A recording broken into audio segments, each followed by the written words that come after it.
We've done this before, but let's talk about buying a home with no conditions in the contract. Just last week, there was another article from the CBC with a lawyer in Ottawa talking about how much more litigation they're seeing because of people buying homes with no conditions in the contract. Let's be clear. If you buy a home, you submit an offer, and you have no conditions in there, and the sellers accept it, they are fully expecting you to fulfill that contract. They're expecting you to buy that house. If you don't buy the house, if you try and get out of it, you could face a lengthy court battle, you could lose your deposit, there's all sorts of consequences for what could happen. Those people would have to resell their house, and you could be on the hook for the difference. If they end up selling for less than what you were meant to pay them, you could be made to make up that difference to them.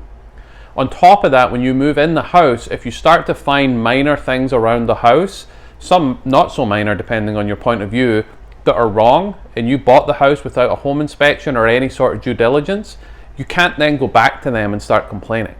You did that. You made the choice to take those conditions out of your contract. Now, if you buy a house and there is something drastically wrong with the property, if part of the foundation is cracked and crumbling and the sellers knew about it and hid it, that's different.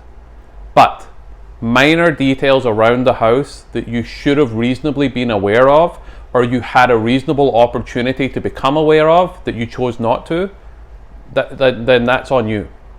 So if you're buying a house and you're not 100% comfortable with your financing, you're not 100% comfortable without a home inspection, you need to think long and hard before you sign these contracts.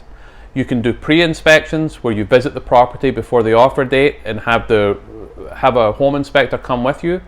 There's elements that you can use to try and negate some of the worry that you might have. But when you sign that contract, you have to be prepared for the consequences. Have a great day.